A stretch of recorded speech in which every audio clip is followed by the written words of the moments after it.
谁啊？开门啊！我赵廷辉，快开门！门怎么打不开？小小，怎么回事啊？现在楼上有炸弹，我们现在立刻撤离这里，快开门啊！怎么回事？怎么回事？爸，这门锁怎么打不开？哎，早上还好好的。大少，你刚才说那个什么炸药啊？我现在没时间跟你解释这么多了，赶紧开门吧！打不开，门锁坏了吗？打不开，快看一看，怎么打不开啊？打不开！你们也别着急，你们等我一下。啊，好啊好。哎呦，走，看看，怎么可能呢？2个小时之内，你要不把小美安全带到这里，我们大家一起死。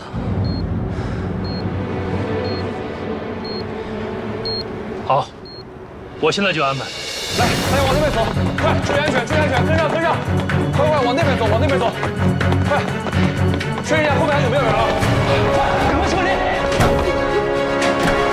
赵启辉，到底怎么回事？连你在天台被刘伟给劫持了，上面还有炸弹。怎么可能？他刚才给我打个电话。我真的有必要骗你吗？小周，你快想想办法！阿姨，别着急，放心吧，我一定安全的把你们从这救出去。你们先让一让，往后退一下。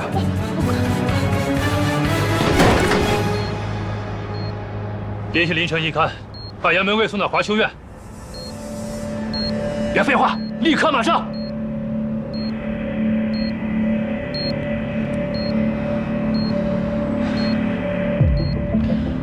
看守所到这还有一段距离，咱们都冷静一下。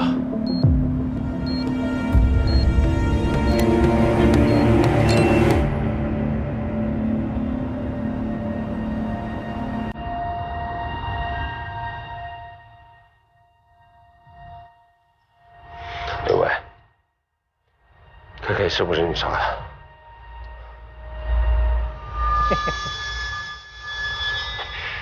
严姐，你挺聪明的，怎么会问出这么愚蠢的问题？KK 那种小崽子也配我亲自动手啊？跨年夜当晚，你故意跟我闹别扭，提前离开，难道你没有什么预谋？有预谋也是杀你！我早他妈应该一枪崩了你！这不是你干的。都到这份上了，我有必要骗你吗？我身上差多背他这一条人命吗 ？KK 明明就是你杀的。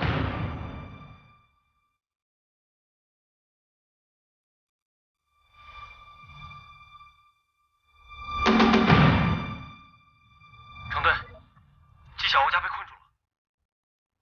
严姐，小吴家被困住，出不来了。看着自己的女人身陷死局，自己却无能为力的感觉怎么样？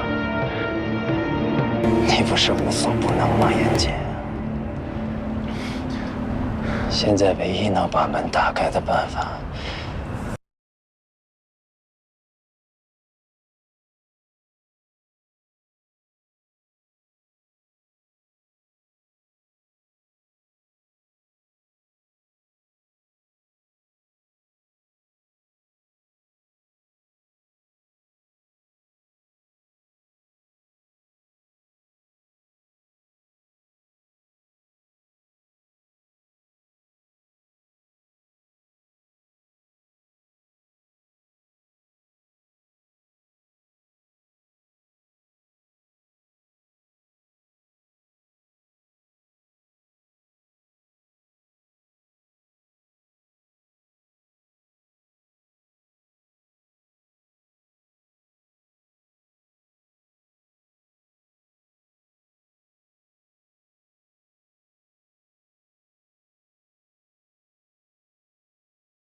你大哥段永生是不是被你杀的？是我杀的，怎么了？为了小美人，跟你有关系吗？先是有段哥，后来再有我。你说小美人怎么就对你不动心呢？这20年来，你对小美人可谓是掏心掏肺，可她呢，她把你当成什么呀？一条狗。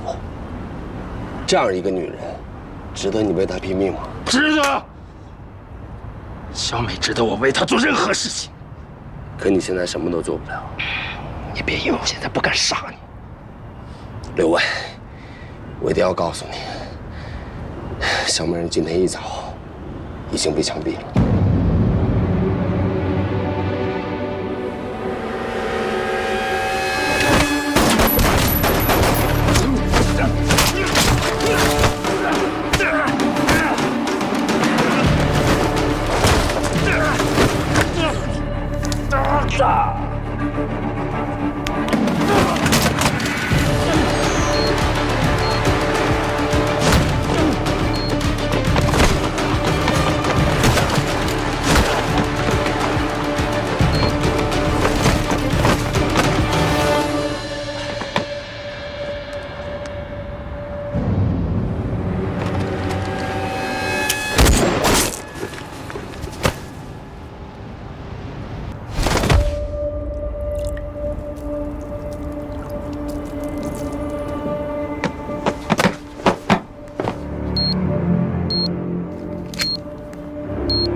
现在就能排爆大队了。这么短的时间，他们肯定赶不过来啊！喂，送一个工具箱上来，快！什么？你疯了吗？那玩意儿你拆不了，你赶紧下来！这附近都是居民，连扔的地方都没有，不成的话我总得承担。送工具箱上来，快！吩咐支队长，命令严警立刻停止排爆，进行人员疏散。是连军。连军，上级下命令，立刻停止排爆，马上撤出。真的没有时间了，人命关天，快！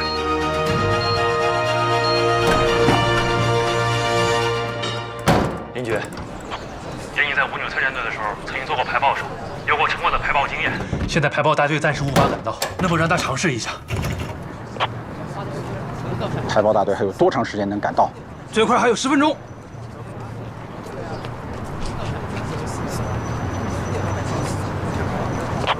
好，让严警上。是。张军辉，小吴家交给你了。头，消防队长已经过来，来不及了。头，验区来了。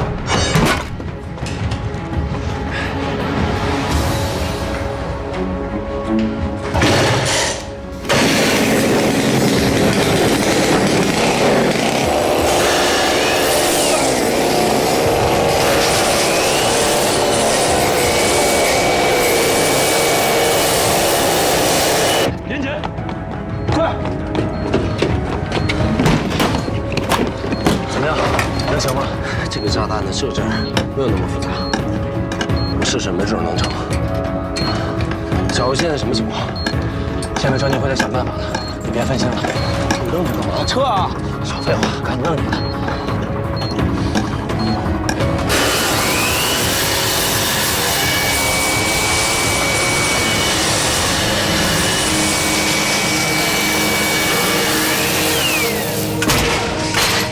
快出来！快！快走！注意，走楼梯！你要相信他，他不会有事的。快走！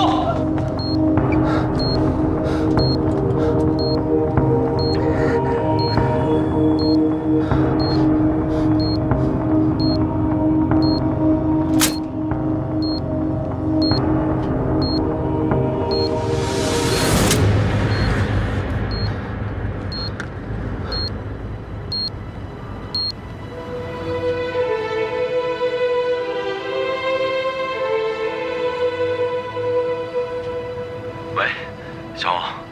燕姐，我们已经安全到楼下了。那就好。等我把手头的活忙完，晚上肯定回家吃饭。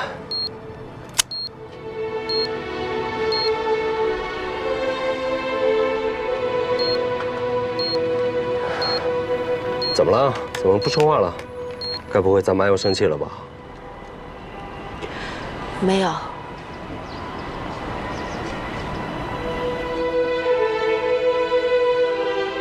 他同意我们结婚了。真的？可以啊，媳妇儿。这回真可以当着咱妈的面喊你媳妇儿了。你跟她说，结婚以后不管大小事儿，我都会让着你。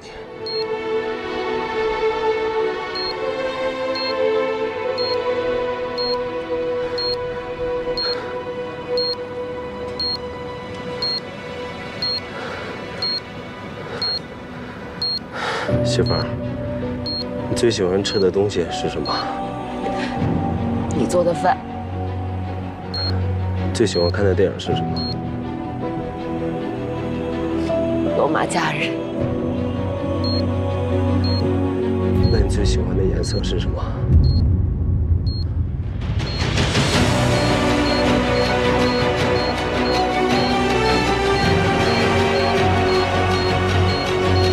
白色。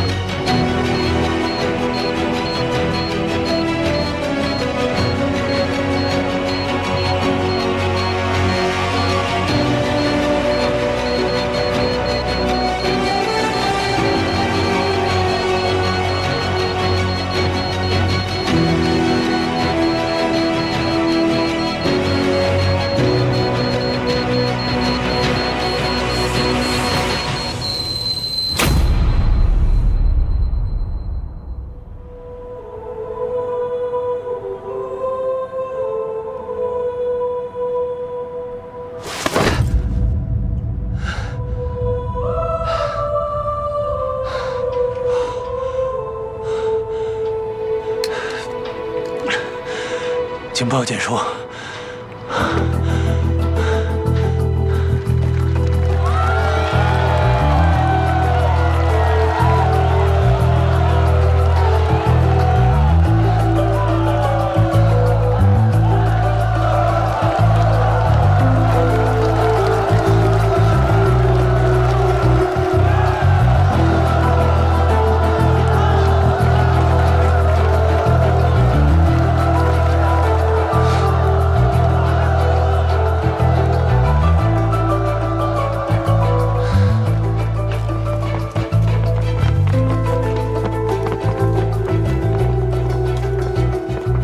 谁能料到刘伟能来这么一出啊？他对小美人也真是爱得惊天地泣鬼神了。刚才哥们帅吧？行了，别装了，瞧你那手抖的，后怕了吧？婚还没结，我可舍不得死。对了，赵天辉呢？不得好好谢谢他。他应该去核实刘伟跨年夜的去向了。如果战宇真的不是刘伟杀的，那这个案子就更复杂了。我实在想不通啊，除了刘伟以外，还有谁那么想要杀我？你刚从鬼门关出来，别想那么多了。就凭赵天辉那股子轴劲儿，再复杂的案子也会有出路的。行了，不跟你说了，我回队里加班去了。来，刘伟都死了，还不让休息？刘伟是死了，但那个制毒人还没有抓着呢。制毒人？根据小美人的交代，他们的配方是刘伟从一个制毒人手里偷来的，但那个人跑了。我怀疑那个人才跟6年前的案子有关。关于那个制毒人，你有什么线索？你的卧底工作已经结束了，不归你管的事就别操心了。你放心，人我一定会找到，案子我也一定会查清。你还是想想怎么照顾你媳妇儿吧，啊！坏了坏了，别说小欧了，我丈母娘才开始接受我，就出这么大事儿，我得赶紧去赔罪了。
妈，原来您才是咱们家的大厨啊，难怪轻易不出手。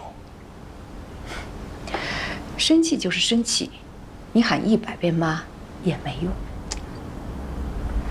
妈，严谨都累了一下午了，你好歹让他吃口饭，再教育他呀。命差点都没了，你还吃什么饭呀？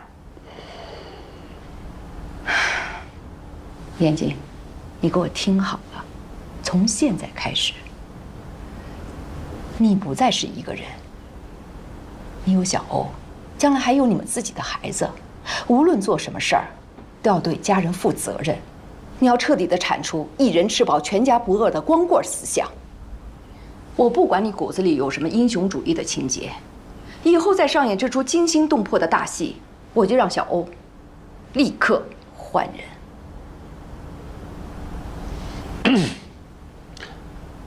我发誓，我严谨，从今往后绝对不会拿生命开玩笑，谨言慎行，努力挣钱，好好养家，以家庭为主，以小欧为主。好。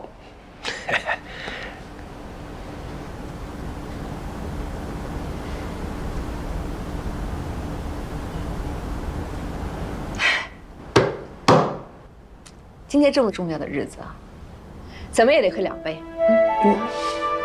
等着，我去拿酒去。好嘞。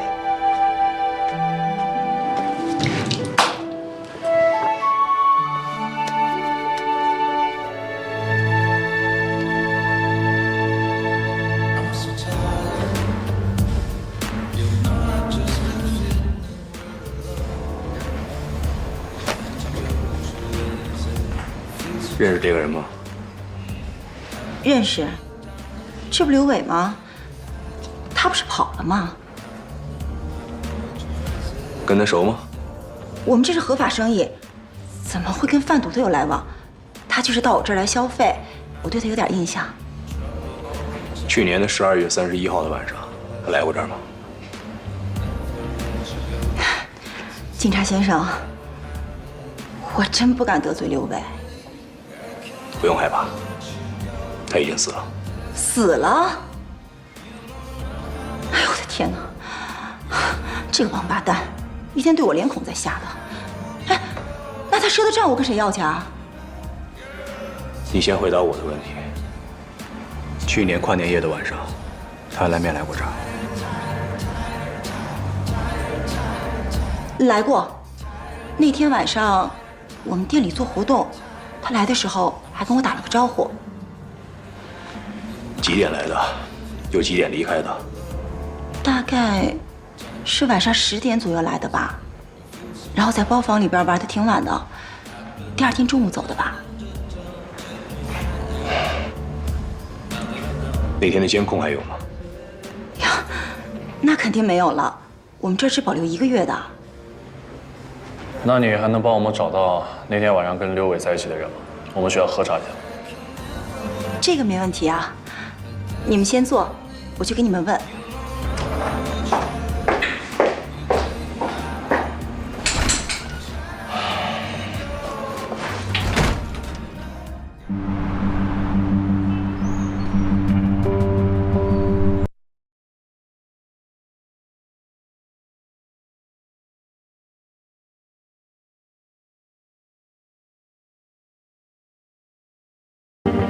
没有杀害战宇的可能性。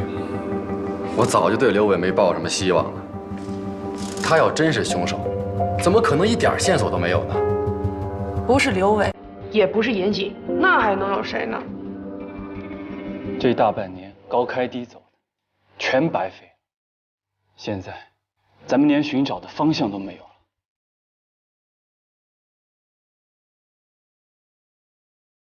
这么点困难，就把你们全打趴下了是吗？咱们手里的证据都指向谁？可严胜已经通过那个实验，排除了清洁工就是严谨的可能。严胜是律师，他的责任是保护委托人，并不是寻找真相。严胜用带有煽动性的实验保护了严谨，但是他并没有付掉我们手里其他所有的证据。那您的意思，严谨还是嫌疑最大的那个人？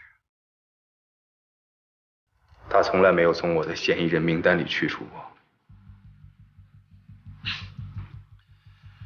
说句心里话，头儿，昨天严谨干的那些事儿，我还是挺佩服他的，有点没办法把他跟那个杀人犯联想到一起。在我眼里，他是不是杀人犯，靠证据说话。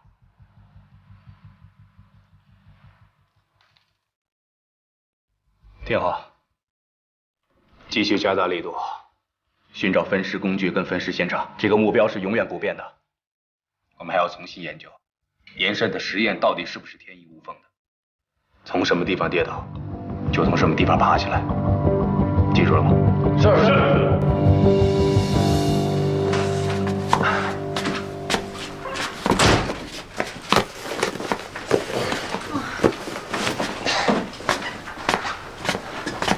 这逛了一个下午，我腿都打软了。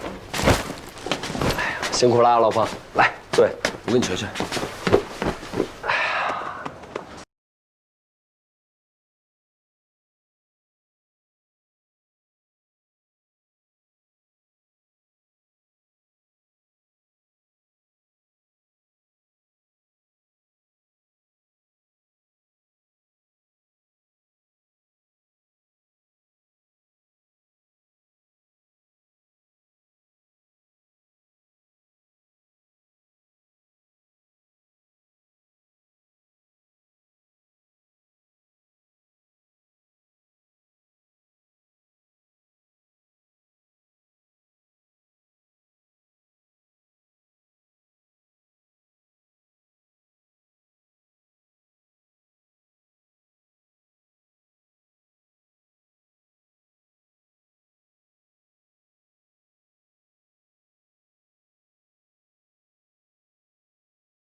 那这个女孩是谁啊？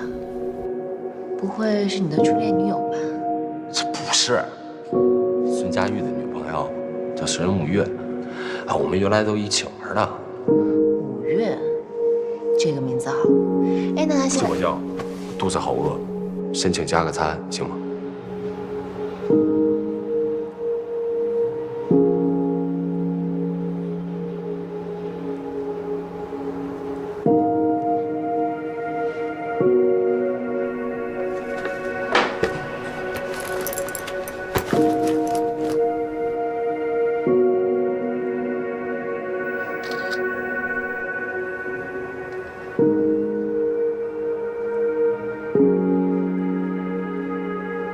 小，减肥餐已经好了，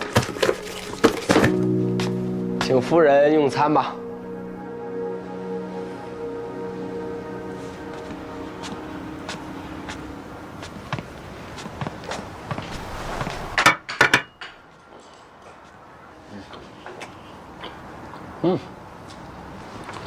你怎么不喝啊？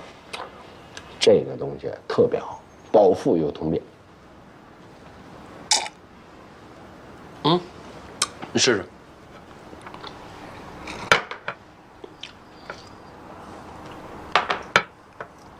你怎么了？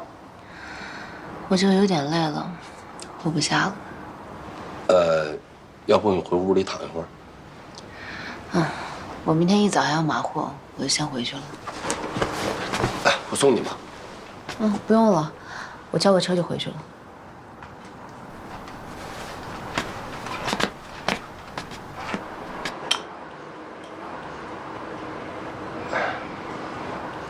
你真不用我送你吗？不用了，晚点微信联系吧。那行，那你注意安全啊。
谢妈，这可是我进季家门的证据啊，我可得收好了。闺女，爸，妈，我呢？好孩子，来，那个自己家的小店，饭菜都准备好了，兄弟，喝两口。来吧，谢谢哈。来。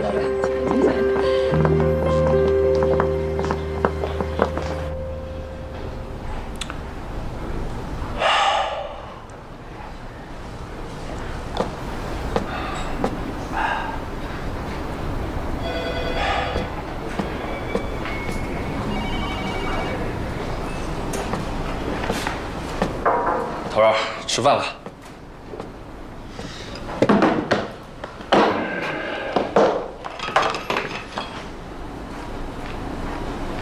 你几天没回家了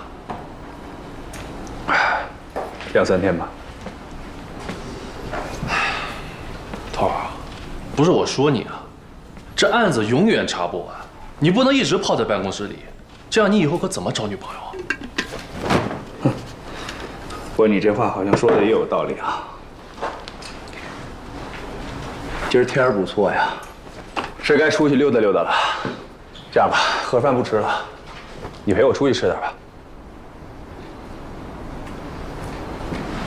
我哪有资格陪你出去吃饭啊？我一堆工作还没做呢，一会儿还要带着兄弟们去搜索分尸现场啊。发现给你小子个福利还不接着是吗？那你回去干活去吧。啊，别，我女朋友最近发现了一家特别好吃的火锅，要不我带你去麻辣一家？行，就去那家吧。今儿我请你。哟，铁树开花了。再那么多废话，让你掏钱啊？走吧，走吧。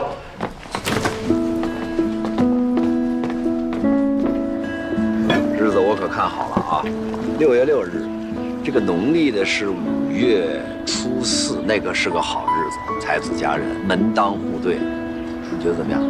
亲家有心了。有心，就这么定了，就这么定了，听到了吗？终于有人能站得住我哥这泼猴了。怎么说话呢？我要是猴，那咱爸咱妈是什么呀？你嫂子是什么呀？越来越坏了。爸妈，我敬您2老一杯，感谢您养育了这么好一个闺女。从今往后，我会好好对小欧的。好，来，爸，给您坐。挺会说话了。只要他不欺负你就成。谁欺负谁呢？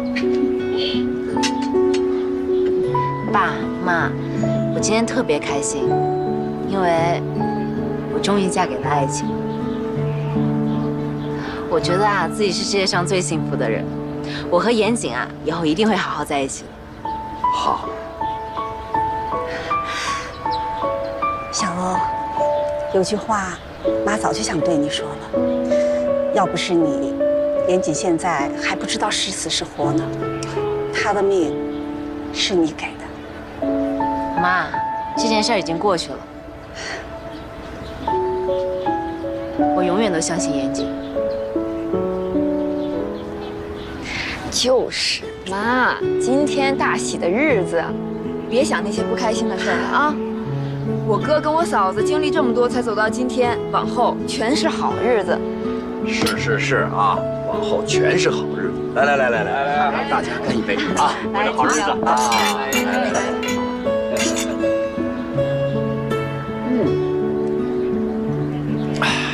来，坐下，吃口菜。哎，是啊。好日子还在后面呢，我们呀，赶紧锻炼身体，等着抱我们的孙子。是。哟，亲家母，你可别给孩子压力啊。小欧啊，生孩子的事儿自己定，想什么时候生就什么时候生。我和严谨挺喜欢孩子的，我们俩决定结完婚以后生一男一女，凑个好字。好，咱们就这杯好字干一杯啊！再干一个，来。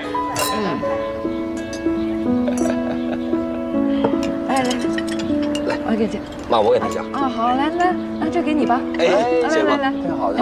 好，来，你也来吧。哎呦，头儿，你慢点儿。哎呦，慢点。哎呀，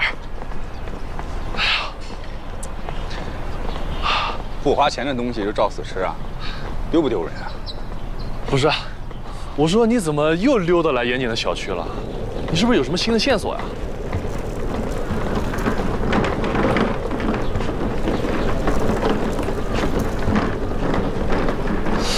头儿，这个运尸路线法院已经核实过了，而且之前我们也已经实验过很多次了，没有问题啊。不知道为什么，我总觉得这条运尸路线会是咱们的突破口。来都来了，有枣没枣的，再打一竿子吧。走吧。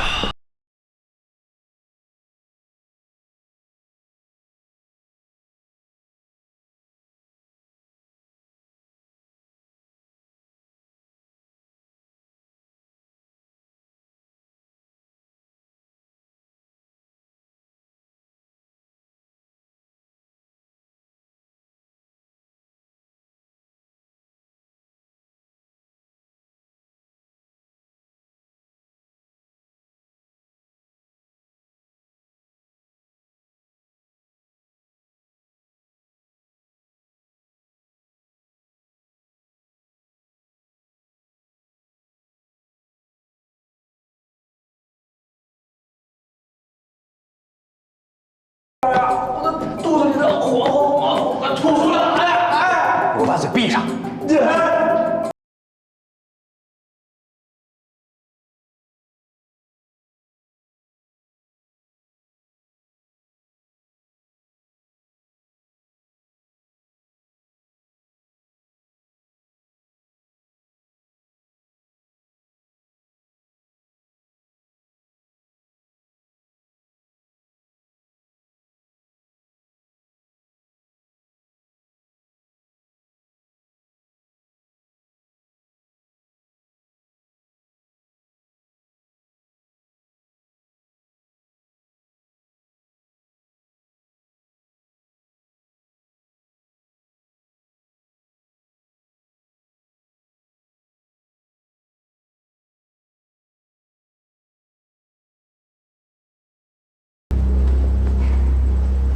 现在小孩床真贵。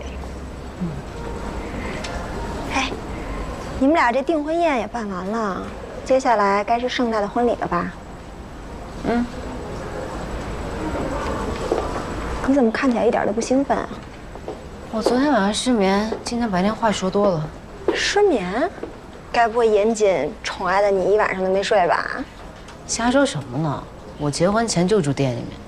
这都什么年代了，结婚前还分开睡？哎，想什么呢？说呀！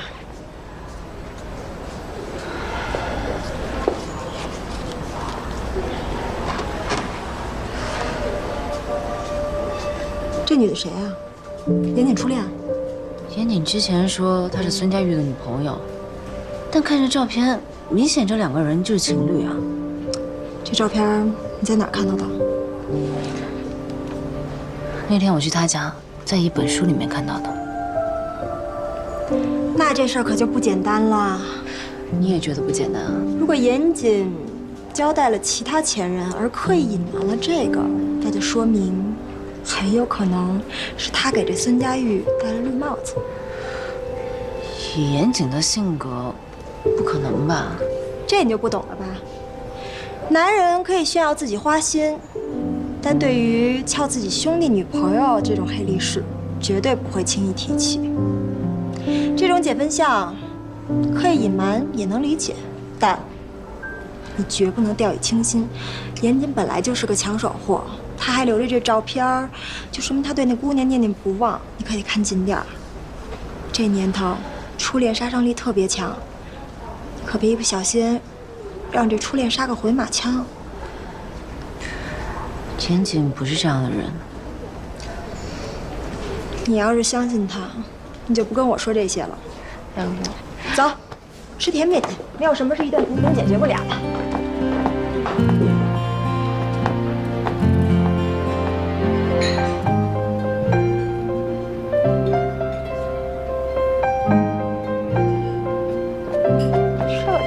能理的怨女，真扫兴。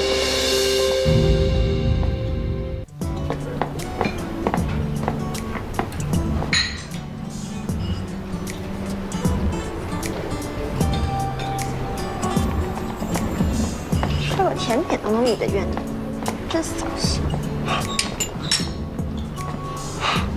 好巧啊！我陪妮雅过来买点东西。啊，我也是。我刚去那边超市买了点东西。那就坐这儿吧。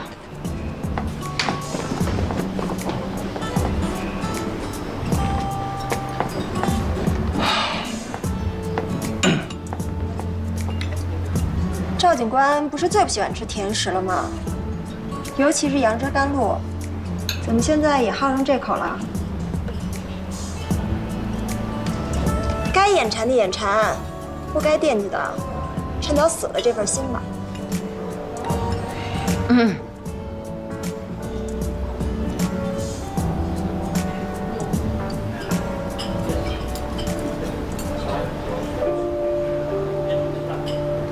听说你要结婚了是吗？恭喜你啊！谢谢。这么大的钻戒，赵警官1年的工资都买不起吧？方妮雅，我说的是事实啊，早知今日何必当初。赵廷辉，小欧的婚礼定在下个月，到时候你一定要来沾沾喜气啊。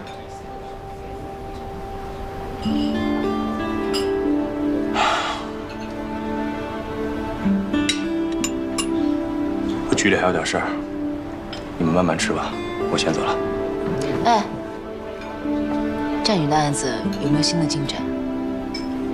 暂时还没有。天天查也查不出个名堂来。我要是负责这案子，早就引咎辞职了。方妮啊，你以后能不能不要再挖苦赵廷辉了？我也不想挖苦他，可是我一见到他就忍不住，看他我就来气。谁让他当年抛弃你了？本来这件事我还占理，被你这么一说，变成我小心眼。这跟你又没关系。再说了，赵廷辉知道我什么脾气。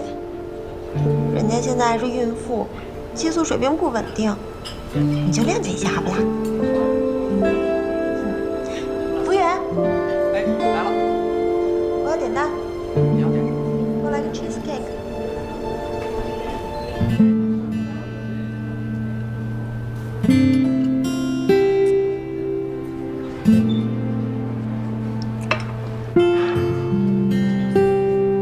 你怎么不吃啊？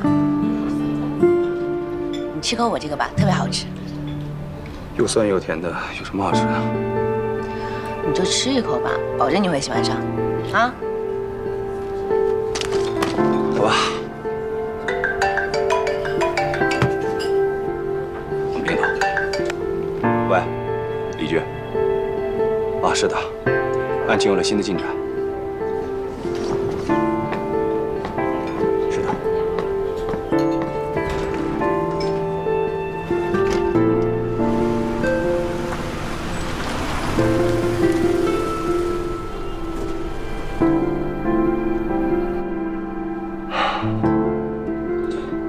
你看，这队里的紧急情况，改天我再约你吃饭吧。要不我送你上去吧？不用了，就送到这儿吧。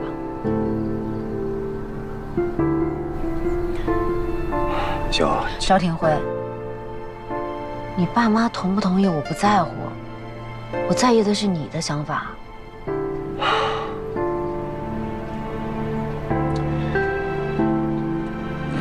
其实我觉得，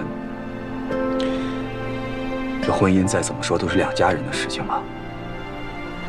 如果我们得不到父母的祝福，好了，我知道了。这一年，你为了我跟家里闹了不少别扭，我不想再为难你了。长痛不如短痛，咱们就在这儿分了吧。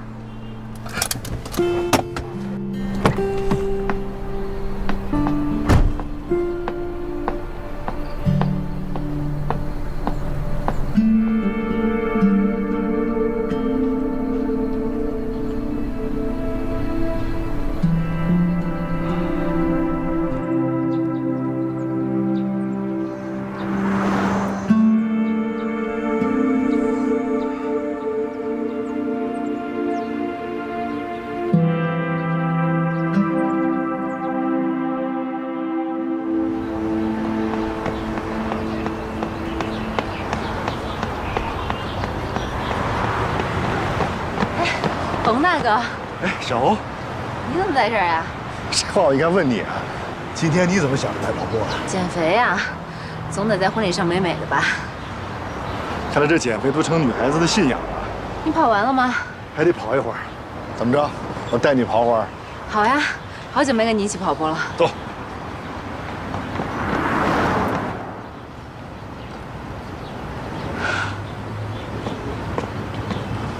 来，喝水。好久没有正儿八经运动了，完全跟不上你的节奏。这我也是为了你放慢节奏了。这运动完啊，整个人舒服多了。既然舒服多了，就聊聊吧。跟严谨吵架了吧？哎，没有，我就最近看到一张老照片，发现严谨跟一个女孩在一起。但是我跟他在一起这么长时间，他从来就没有跟我提起过。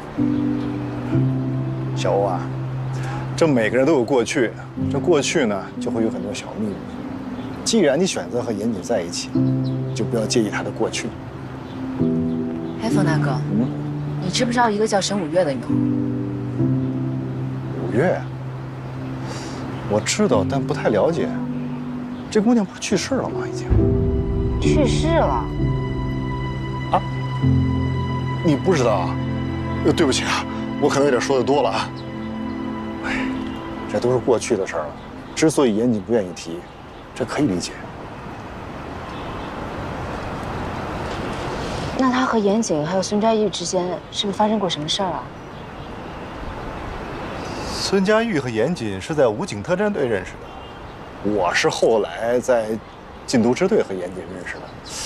之前他们的事儿我不太了解，这事儿你应该问程瑞敏吧。我要这样去问陈大哥，他肯定觉得我很八卦。那你就直接问严谨呀，这样对谁都好。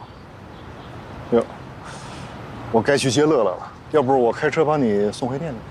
啊，不用了，我想再坐会儿。那行，那我先走了，拜拜。拜拜。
厨房收拾的差不多了，客厅怎么样？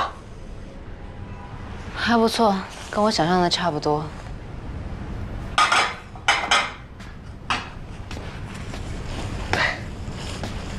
怎么了，宝贝儿？看你好像不是很开心啊。没有呀，我还在忙呢。哎，我来擦。哎，不用了。哦，对了，家附近新开了一家居酒屋，我听说特别好，要不然咱们俩去喝一杯？等我收拾完。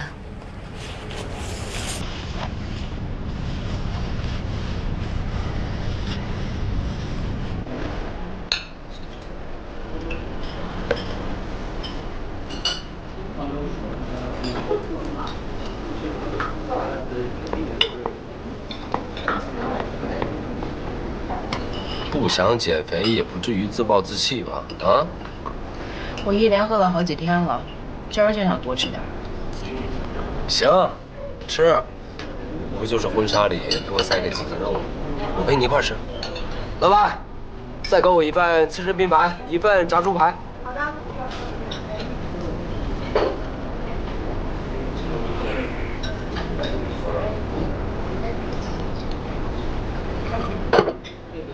哎，慢点喝，清酒后劲大。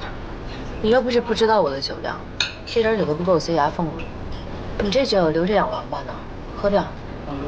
哦。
姓名？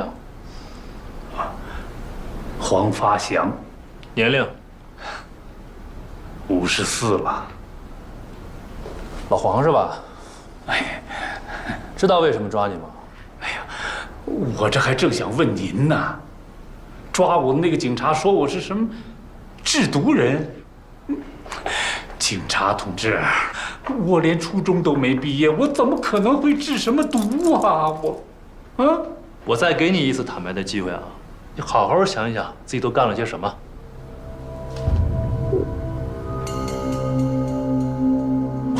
哎呦，警察同志，我真不知道你在说什么。这是5月10日的晚上，我们在溧源市的郊区金陵村发现了一个制毒作坊。这个大院子的平方有60多平，你就是在这里制作毒品，然后通过网络卖给那些买散货的买家和吸毒人员。围剿当天你的确是不在现场，但你逃跑前遗留下的生活物品都还在。茶杯杯口的唾液和指纹，以及衣物上随意一根头发的 DNA 都可以证明你就是这个院子的主人。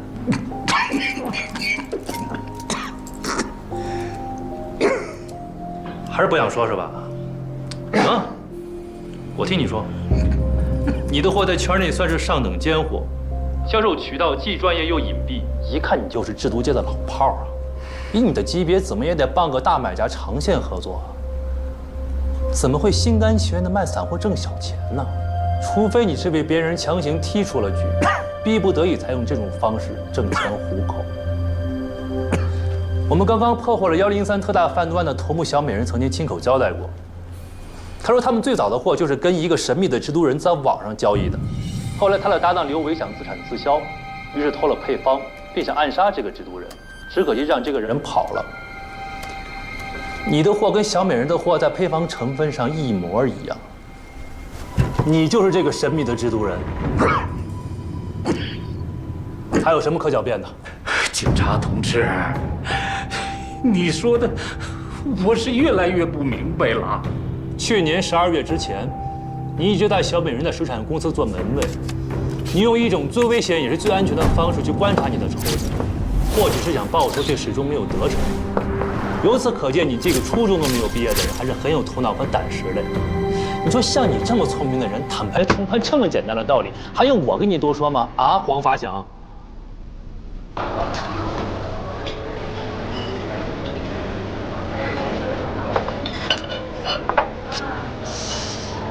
谁家的小孩？这么好，好看在哪儿啊？当然不好看，尤其是那张大嘴。妍姐，你是不是就喜欢大嘴妞？不是，我只喜欢你的大嘴。我们俩认识多长时间了？1年03个月010天。才认识1年多就要结婚，想想都觉得不可思议。什么意思？要反悔啊？我人都是你的了，你能答应我件事儿？说。以后我们俩在一起，不管发生什么事儿，不管是好的还是坏的，都要对对方坦诚。我觉得吧，这2个人之间不管有多亲近，都应该有彼此的独立空间和独立人格，甚至有秘密。你的事儿你不想说，我不会问。不管是过去、现在还是将来，因为我对你是完全的信任。如果真正信任，就没有什么不能说的。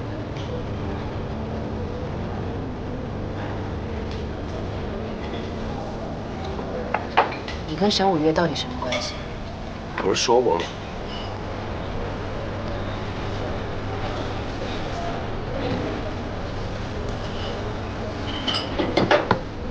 我不是想纠缠什么过去的事情，我也不在乎他在你心中的位置，我只是希望我们之间可以坦诚相待。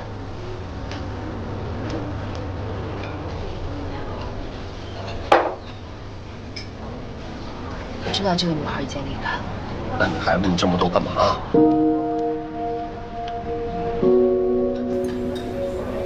你之前说她是孙佳玉的女朋友，我信了。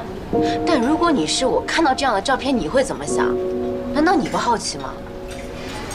我们今天坐在这儿喝酒，像讲故事一样聊聊过去，不为过吧？不是所有的人和事儿都可以当成故事讲给别人听。为什么？你们之间是有那么难以启齿吗？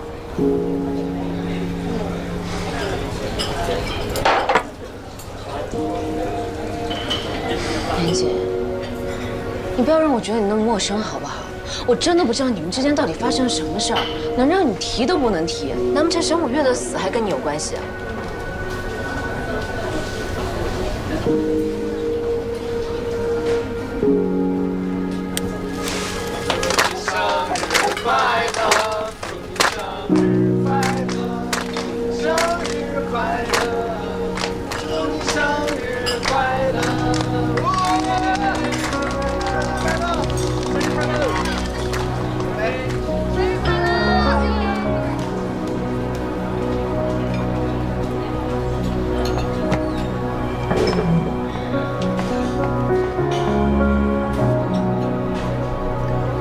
老板，再给我来壶酒。好嘞。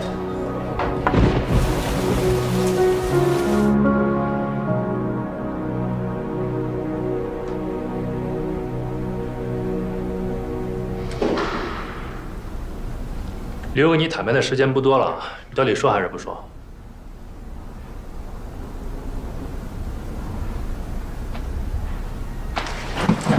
没错，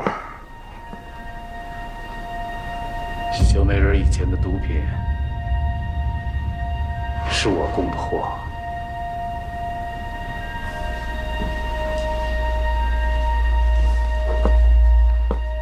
可是我怎么也没有想到，他们居然要杀人灭口，偷取我的配方。那你跟6年前邓坤贩毒集团有什么关系？邓坤跟海叔这2个人你认识吧？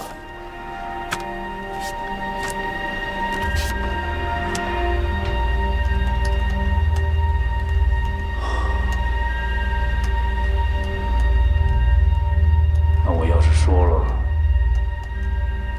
还能给我减刑吗？你自己选择什么路，你自己不清楚吗？想活命当初为什么要制毒呢？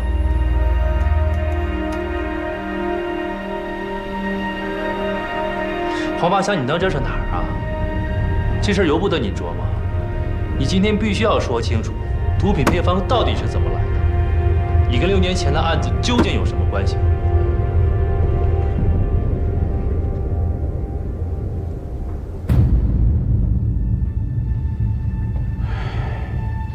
配方是我从邓坤那儿得到的。怎么得到的？围捕邓坤时你在现场？当时我不仅在现场，我还亲眼目睹了那个卧底警察被杀的全过程。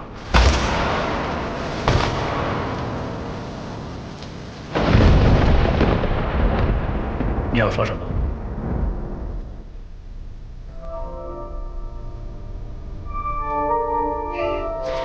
那个开枪的人不是后来被判了死刑的张国强，他是另外一个人，而且这个人你们认识。是谁？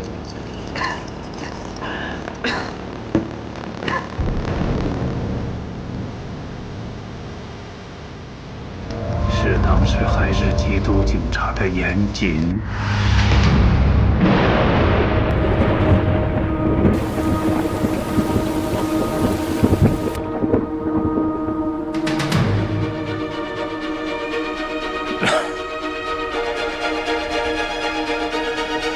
你知道做伪证是什么后果吗？我这一条腿都迈进棺材了，我能跟你说这些，还不就是为了想多活几天吗？好，那你就把6年前案发现场你看到的都告诉我，什么也别落下。哎，来，能给我口水喝吗？给的。说吧。啊。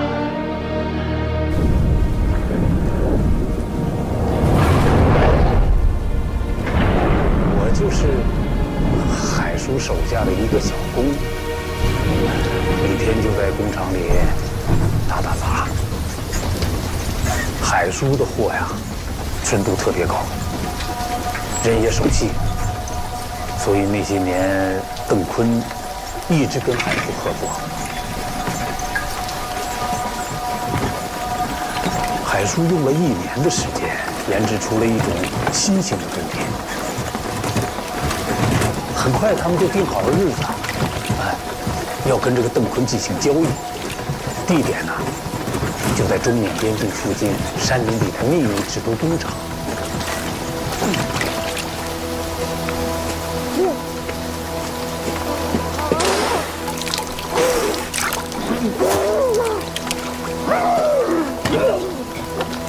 没事吧？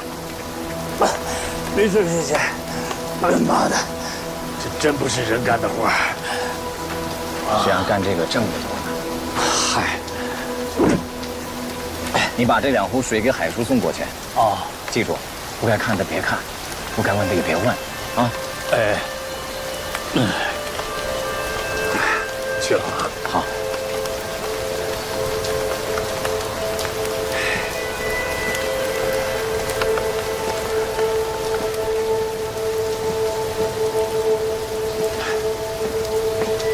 站住！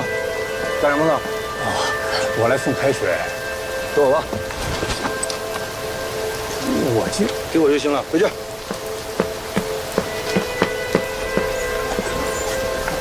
看什么看？快走！哎。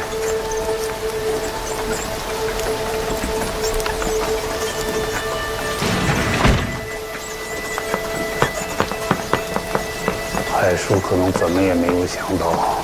有朝一日，他会死在自己贴身保镖的手里。从现在开始，这儿就是我的了。配方现在在我手里，想跟着我挣钱的，把枪都放下。怎么着？不乐意啊？那算了吧。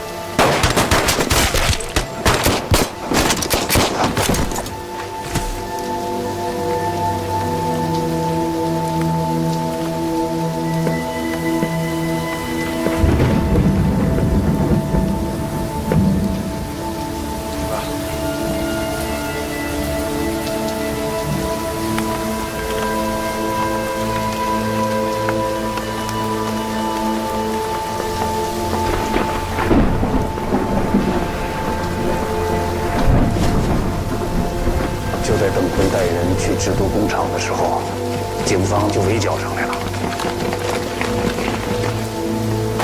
枪声一响啊，哎呦，那城市里就往跑啊！那工人就跟没头苍蝇似的到处乱跑啊！我当时我也懵了，吓得我拔腿就往西边的这个树林子里边跑啊！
颜律，这2套衣服选哪套啊？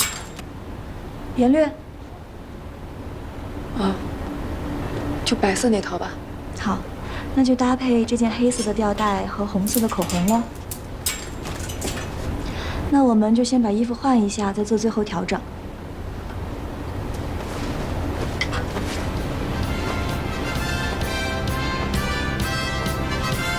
观众朋友们，大家中午好，欢迎大家收看今天的《法治时空》。我们今天邀请到的是著名律师，也是我们的老朋友严胜严律师。大家好，我是君和律师事务所的创始人严胜。首先，我们先来看一下今天的案例。我们先请严律给我们这起案件做一个简单的评价。这起案件呢是一起典型的辩护人通过金钱收买证人、篡改口供，帮助被告被判无罪的案例。该案的辩护人触犯的是辩护人妨害作证罪，也就是我们通常所说的律师伪证罪。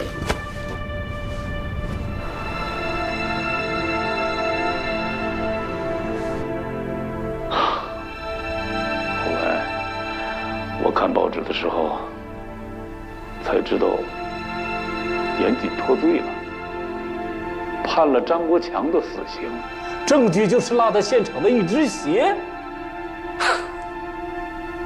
其实那天张国强根本就没在现场，是我穿了张国强的鞋，逃离的时候不小心掉那儿了。黄发强，做假口可是要负法律责任的。警官同志，我敢对天发誓，我没撒谎，没说谎话。审判长，各位审判员，照片中的这只鞋是在案发现场新找到的证物，已经核实，这只鞋正是制毒工人张国强的。请问张国强，你对我刚才所说的话有疑问吗？没有。好，这只鞋你是如何遗落在案发现场？请详细说明。那天我趁乱逃跑，就跑进林区了。也就是说，你之前向警方撒了谎。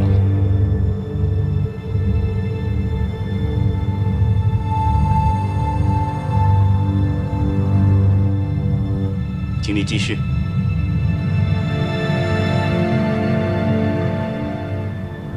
那个卧底警察是我杀死的。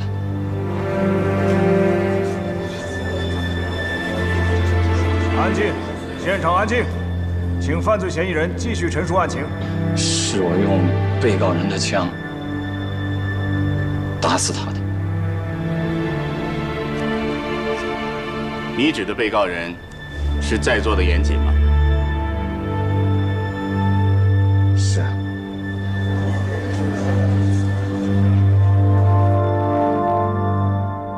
那天张国强还有工厂的工人四处逃，那我也不知道他怎么让警方抓住的。你当时怎么就穿了张国强的鞋呢？我们俩都是海叔工厂里的小工。我们俩住上下铺，平时关系特别的好。围剿那天呢，正赶上我的鞋弄脏了，没鞋穿，我就穿了他的鞋。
规定，在刑事诉讼中，辩护人、诉讼代理人毁灭证据、伪造证据，帮助当事人毁灭、伪造证据，威胁、引诱证人违背事实改变证言或作伪证的，都属于犯罪行为，处3年以下有期徒刑或拘役；情节严重的，处3至7年有期徒刑。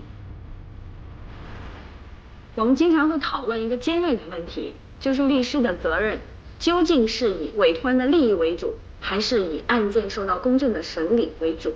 我们想听一下严律师的看法。你看看这严慎这姑娘，越来越成熟了。大婶，你朋友多，学生也多，赶紧给她介绍个合适的小伙子。当职业道德和人性道德发生冲突的时候，我觉得作为一名律师，应该职业道德优先。这不是人性不人性的问题，而是一个根本的原则性问题。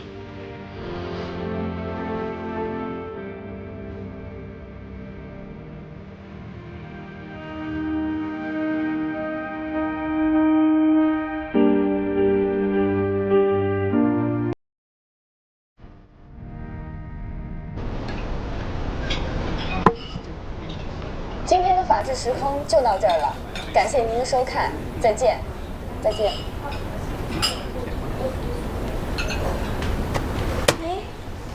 你说你这小姑子要模样有模样，要能力有能力，怎么就是嫁不出去呢？人家不是嫁不出去，是压根儿不想嫁。倒是你，打算什么时候和老冯领证结婚啊？我们不急，等孩子生下来再说。是不是冯大哥有什么顾虑啊？没有，你看他对我多好。我知道他对你好，我的意思是，他是不是考虑到乐乐暂时不想结婚？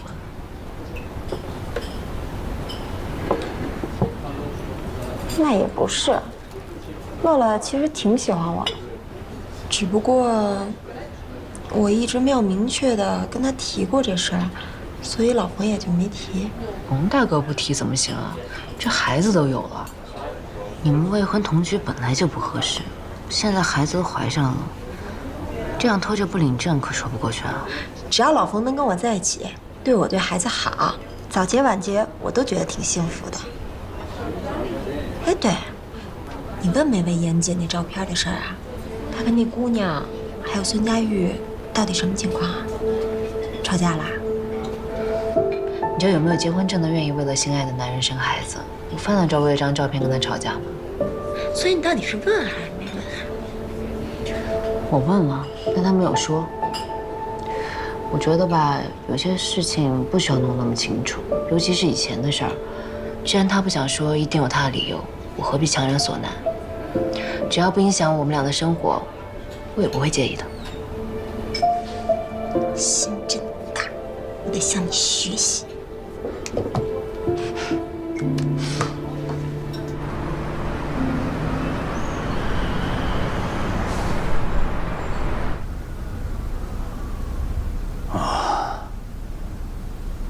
陈警官呐，你了解严谨这个人吗？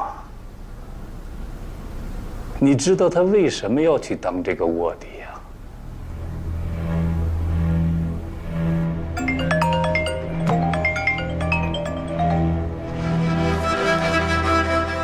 喂，云梯 S6519里坐的你的人吧？我先声明啊，我做的都是正经买卖。你什么情况我还不知道啊？盯的不是你。你的意思是，有毒贩来我这吃饭了？什么人？不认识吗？少打听，我还有事忙着呢啊！没事，我先挂了。搞得这么神秘，看来案子不小。需要哥们儿帮忙的地方，尽管吩咐。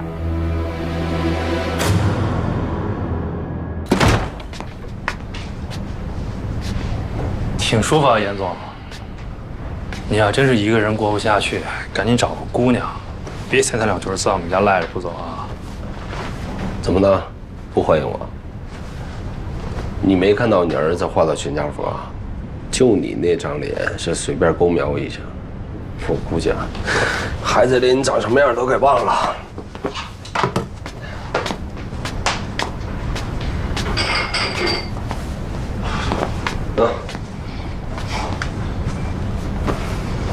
你最近查的是小美人吧？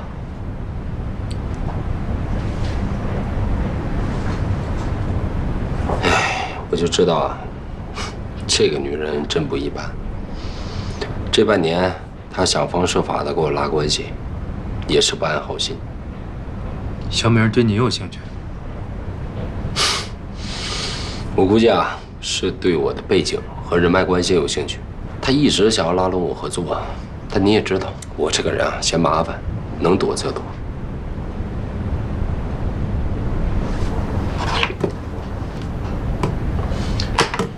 说吧，这个案子查得怎么样了？查出什么了？已经有线索表明，小美人的水产公司涉嫌贩毒，而且规模很大，但是我们查了很久都没有突破，仅此而已。啊？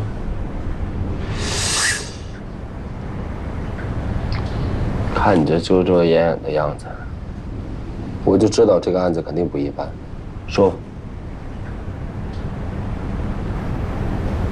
最新缴获的那批毒品成分与浓度和5年前的案子一模一样。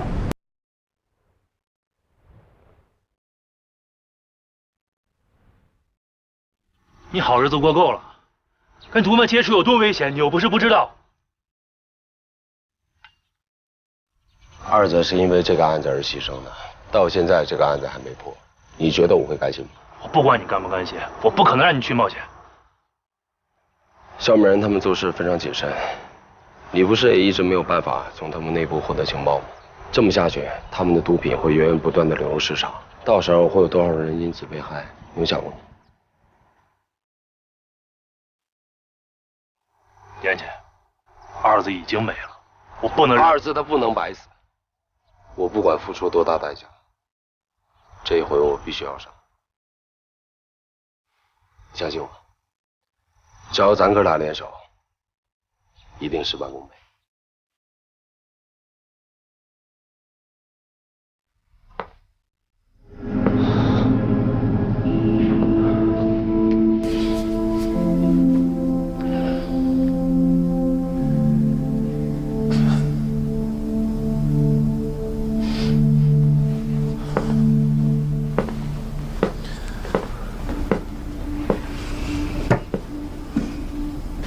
你想说什么？如果我没猜错的话，一定是严谨主动找你要求做这个卧底的。啊，陈警官，你有没有想过，严谨早就不是缉毒警了？他早不问晚不问，为什么偏偏在这个时候问你办什么案子？而且你办的这个案子又跟6年前1020大案有关呢？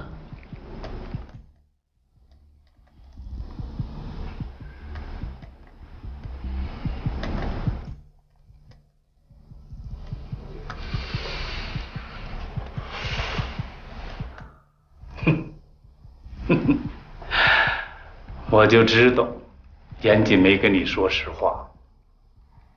不过没关系，我可以告诉你究竟是为什么。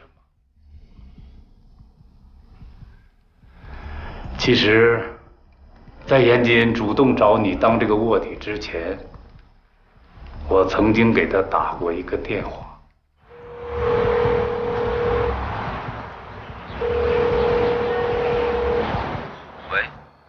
喂，是严老板吗？是我，哪位？我是谁不重要，重要的是我知道张国强是替你冤死的。严老板，当年顶着杀人凶手的罪名过日子，挺难受吧？你的家人和律师为了救你，也是煞费苦心了。到底是谁？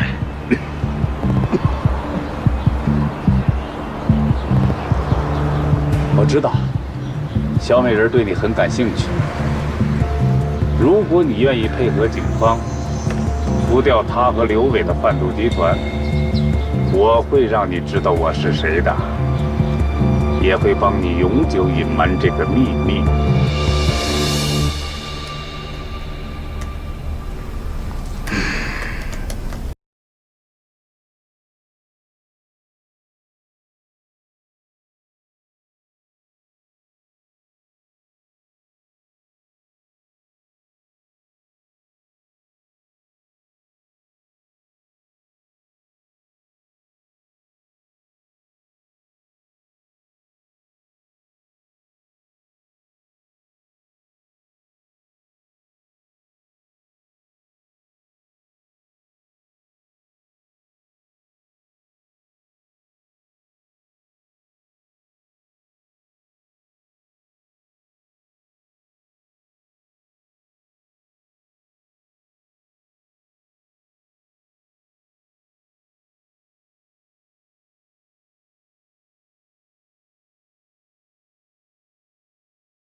约他在郊外的莫沙花建筑工厂区见面。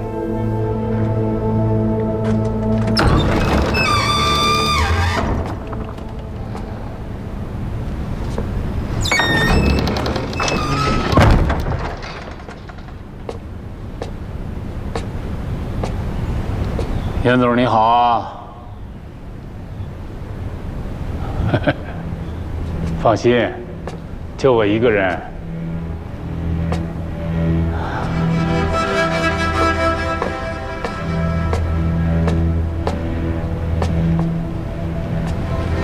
是你？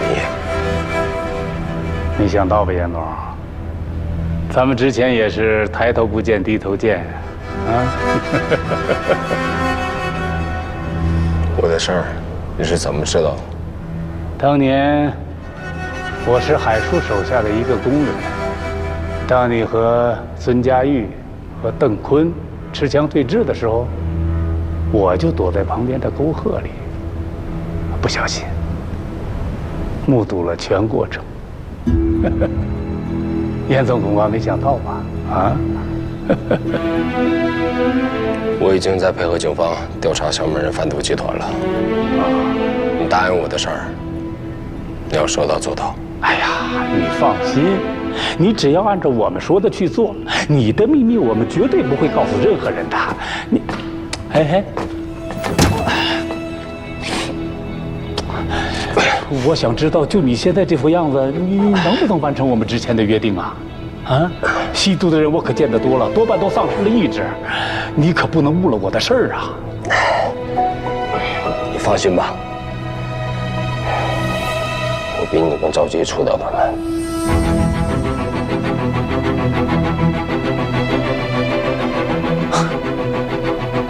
要是这么想的话，这位缉毒英雄的军功章应该有我的一份儿，是吧，程警官？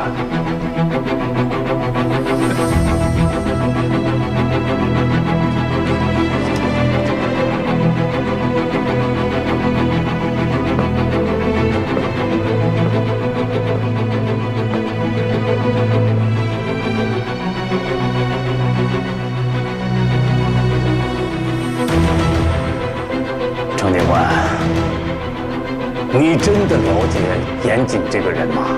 你清楚他到底为什么要去当这个卧底吗？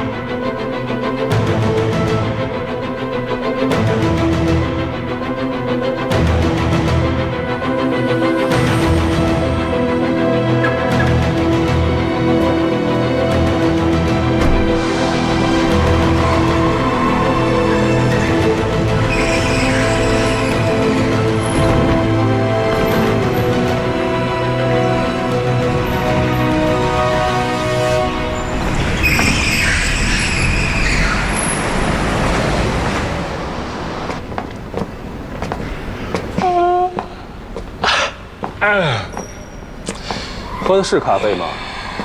越喝越困啊！你这最近搜索分尸现场，每天只能睡3、4个小时，别说咖啡了，兴奋剂也不顶用啊。听你的意思，投诉我呢是吗？不敢不敢。分尸现场筛查的情况怎么样了？东西和北边的郊区都已经找过了，所有有嫌疑的地方都已经至少搜索2遍以上，还是没有找到，就等南区的结果了。小陈，喂，有消息了？好吧，我跟赵队沟通一下。怎么了？警犬队这几天连轴转，今天早上又有2只警犬倒下了。想说，你要不要考虑考虑让他们休息一天？不能休息，要在6月份到来之前，把这个案子给结了。这都5月中旬了，这哪来得及啊？反正不能停。现在是雨季了，让兄弟们抓把劲，再坚持几天。等这案子结了，我请大伙儿吃火锅。这严谨跟季晓的婚礼好像就定在6月初吧？这么着急不会？明白了。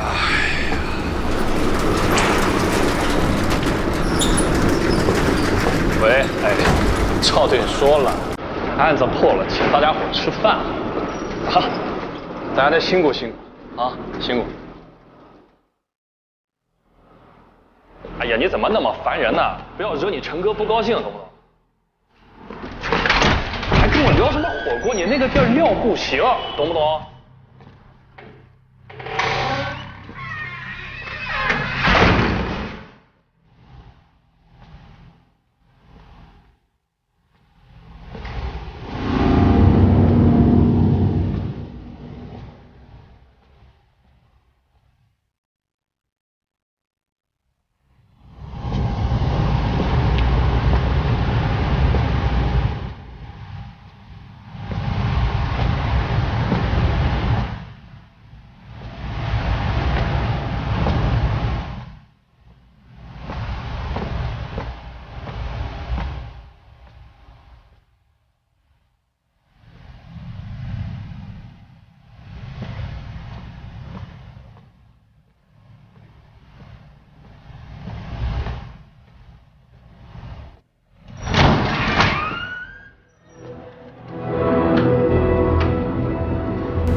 也就是说，在这15分钟内，我的当事人需要从居住的8楼下到地库，沿着地库盲区的路线走，然后再来到清洁工出现的位置。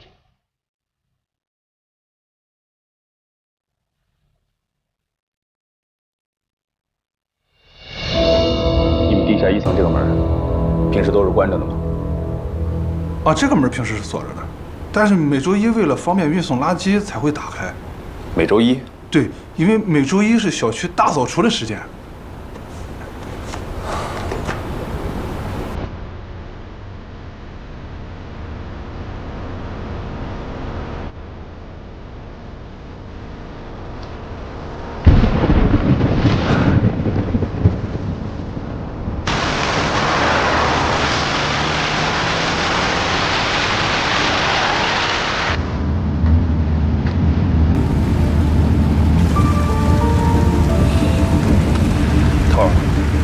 严慎的试验被打翻了，那就代表那个清洁工人有可能他就是严警。咱们要不要现在立马就把他抓起来？不能着急，你再调点人手过去，尽快把分尸现场找到。我必须拿到最直接有力的证据，不能让严谨再次从手上跑了。好，我回去就立刻安排。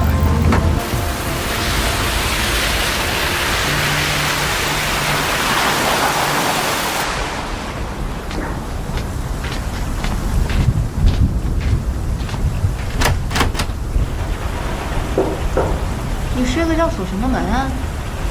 老程，你是不是哪不舒服啊？你听得到我说话吗？我没事儿，想一个人静会儿。那我去妈家接浩浩，晚饭后回来。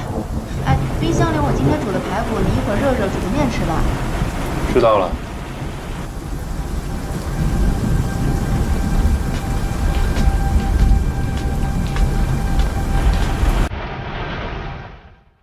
你真的了解严谨这个人吗？啊？你清楚他到底为什么要去当这个卧底？你最近查的是项目人吧？这一次我必须要上。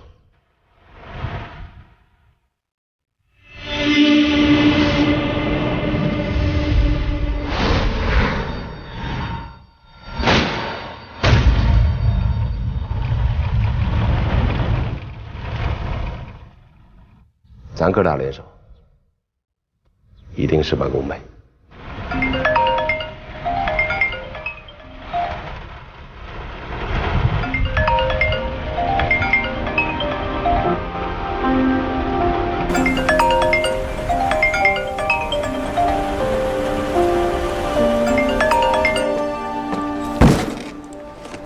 大家把手上的活先停一下，这是严谨从小学到现在所有的资料，每人一沓，都给我查仔细了，听清楚了吧？杨成，发一下。涛儿，查眼睛不至于从小学开始查吧？真要想查一个人，就得先了解他这一生，知己知彼，百战不殆。行了，干活都速度点。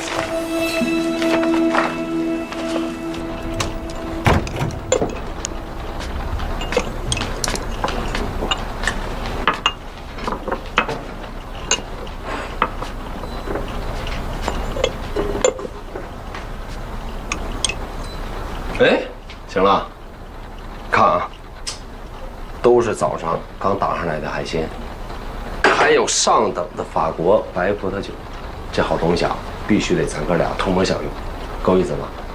我早上给嫂子打了个电话，她说啊，今儿你休息，在家补觉呢，我二话没说我就杀过来了。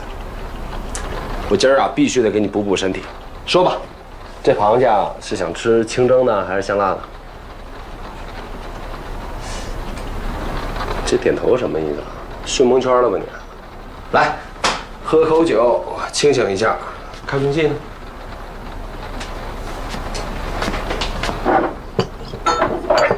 别要这个了，这个有劲儿。行，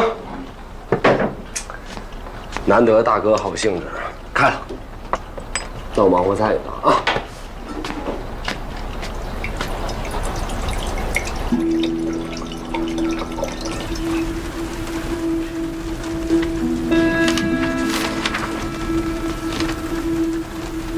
严姐，根据我们了解到的情况，你和孙佳玉之前是非常要好的兄弟，到后来因为一个叫沈五月的女孩开始产生矛盾，对吗？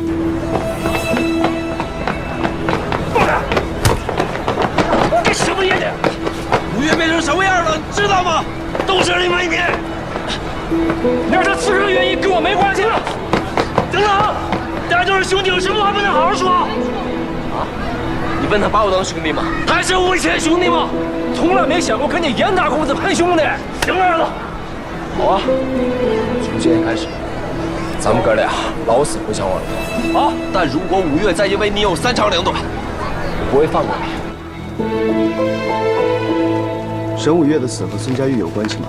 这跟案子有关系吗？请你如实回答。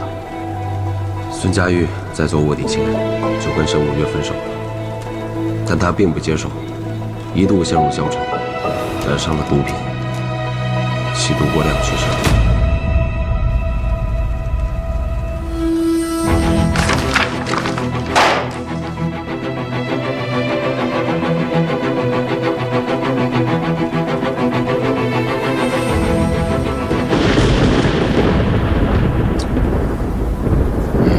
其实啊，我这两天心情特别差。怎么了？哎，哥们儿给媳妇儿给得罪了，正闹心呢。前天啊，小欧在家收拾东西，在书里头翻到了我跟沈五月在宁海拍的照片。你说照片怎么就夹在那本书里了？我真给忘了。你之前没跟他提过沈五月？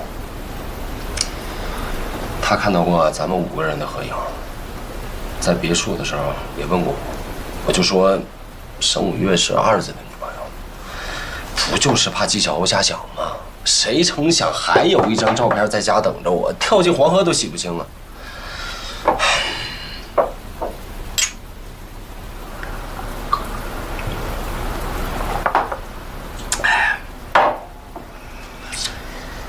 小欧问我也没别的意思，换作是我也会问，但我也不知道为什么，我就是特别不想回忆过去的事儿。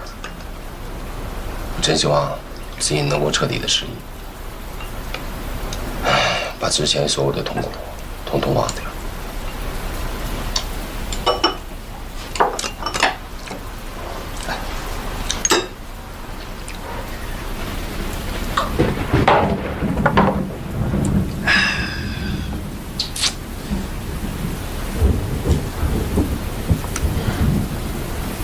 这雨越下越大了。是啊，这一下雨啊，人就容易伤感。二子出事那天也是下这么大的雨。想二子？你不想他？我哪敢想？但我经常梦到他。都梦见什么了？有好的，也有坏的，但大部分啊，都是咱们哥仨在一块儿的时候。我刚才也梦见二子了，他跟我说他不是被张国强打死的。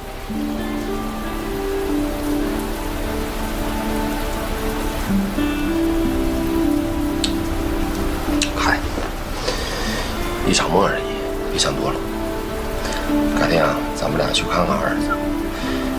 我也应该把要结婚的好消息告诉他。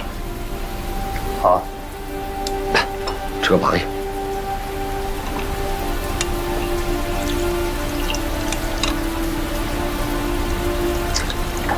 我看你今天状态不对呀，是那个制毒人有什么消息了？没有啊。你怎么对这个制毒人这么上心啊？我好歹也参与过这个案子，人没抓着，案子就算没完。尽管我不在禁毒支队干了，但我的心情跟你是一样的。你跟肖美人接触这么久，真的就从来没有听说过这个制毒人？怎么了？根据小美人提供的线索，我们充分相信这个制毒人就是6年前的漏网之鱼，他很有可能是从邓辉身上偷的配方，就是说他在二子的死亡现场曾经出现过，不排除他目睹了案发时的一切。他目睹了现场又怎么样？杀害二子的凶手张国强不是已经伏法了？是。下一个好了，我给端过来。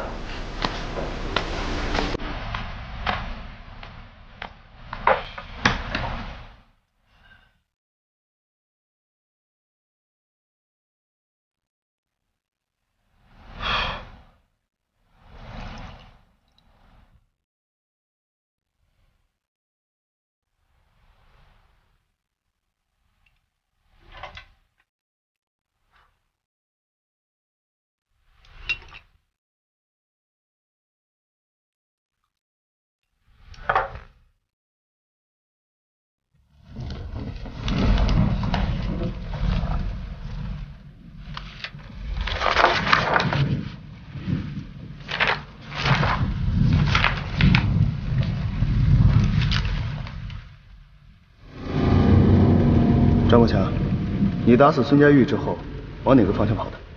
我当时是向东逃跑的。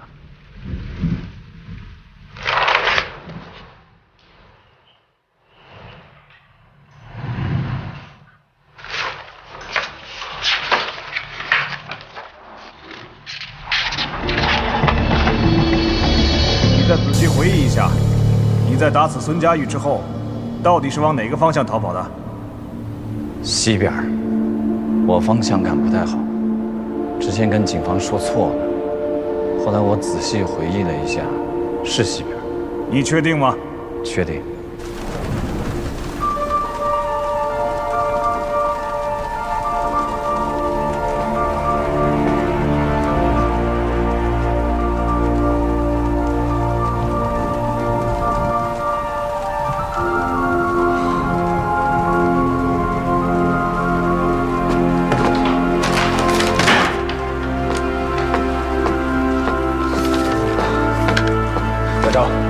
把张国强生前的资料给我搜集一下。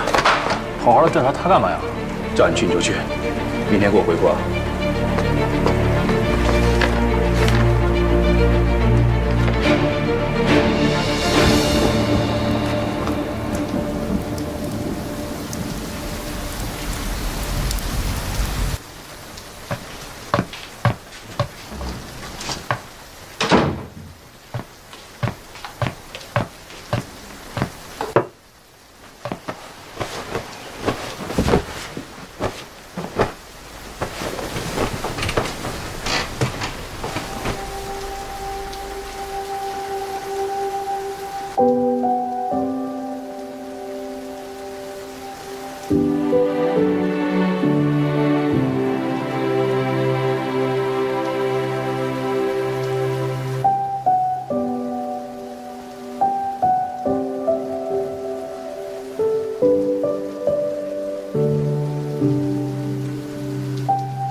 是樱花吗？最近我们学校的樱花都开了，我摘了一些进去，还加了一点水果一起泡着喝，味道还不错。那就叫它4月的午后。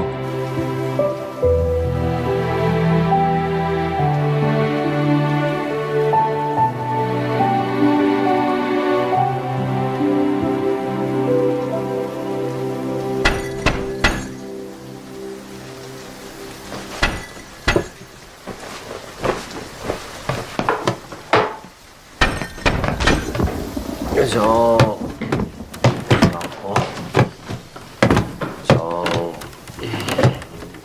还是没气。怎么喝这么多？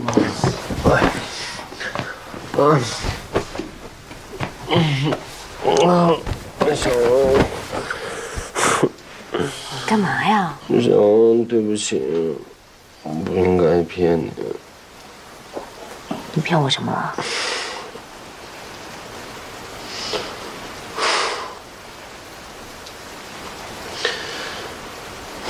其实沈五月，他是我的初恋，他是。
到餐厅里吃饭，我意外的捡到一个手机。这屏保上是一个姑娘，看起来特别干净，我印象特别深刻。我就猜啊，她一定会回来找她的手机。我就一直在那等，我等啊等，等啊等。2个小时以后，他回来了。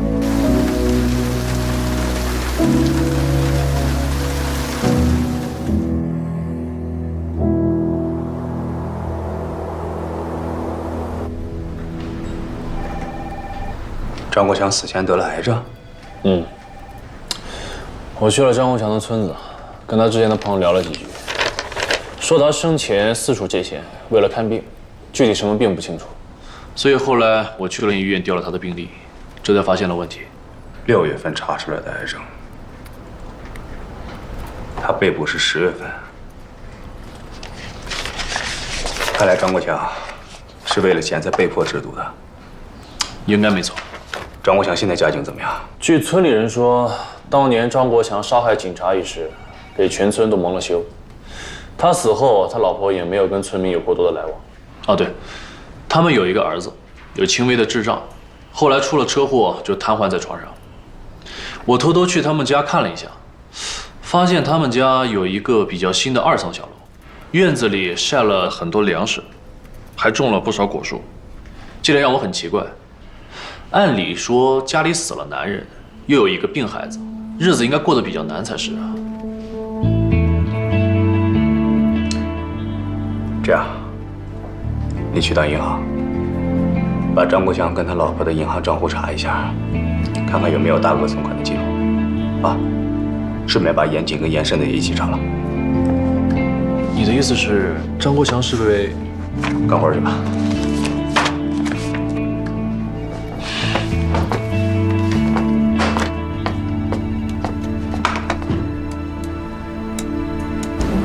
布置一个复古风的婚礼现场，以白色和绿色为主色调。没问题。婚礼当天只有我们双方的亲朋好友，人不会特别多。仪式完了之后，大家可以尽情的开派对，有音乐、美食和美酒。大致就这样。季小姐的想法非常的棒，还做了这么专业的 PPT， 真的是很用心。其实我也不太懂，就在网上找了一些婚礼现场的图片，选了一个自己喜欢的风格。好，就按照这样来设计。没问题。那季小姐，您对音乐方面有什么要求呢？如果可以的话，找一个4重奏乐队就够了，最好有一个优秀的小提琴手。好。还有，婚礼当天在宾客席位第一排给我留2个最好的位置，留给2个不能到现场的朋友。没问题。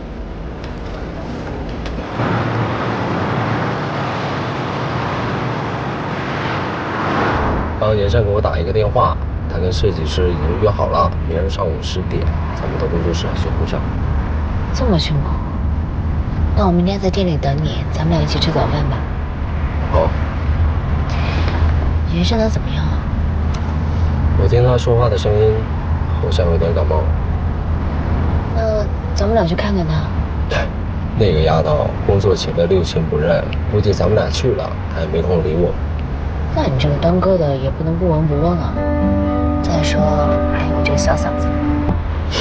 就知道你们俩好。行，咱们去。哎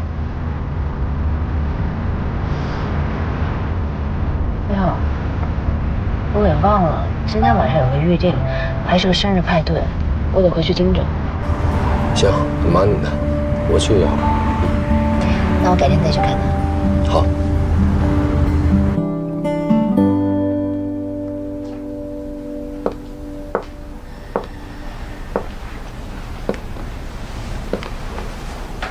妍姐，睡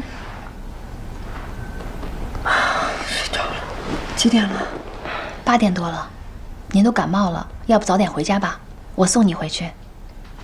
我刚吃了感冒药，特别困，再躺会儿。看您这样，我还真的很不放心。没事，我躺会儿就回去了啊，你放心吧，赶紧回去吧。行，那我就先回去了。你记得要按时吃药啊，别太晚了。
你来干什么？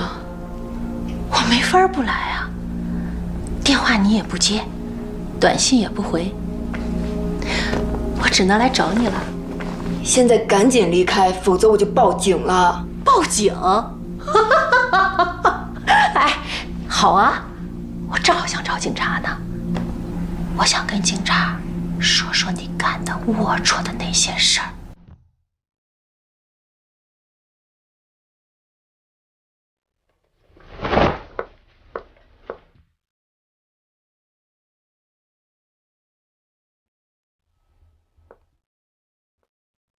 到底想干什么？还能干什么？我没钱了，给你的还不够多是吗？不够，一条人命就值这几个钱。这是敲诈，我完全可以告你，你知道吗？你是不是以为6年前你干的那些事儿我没有证据啊？我现在告诉你，我有录音。你告我，那我就把你给你哥哥做伪证那些事儿全都捅出去，到时候我死的不止你一个，还有你那个杀人犯的哥哥。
狂奔。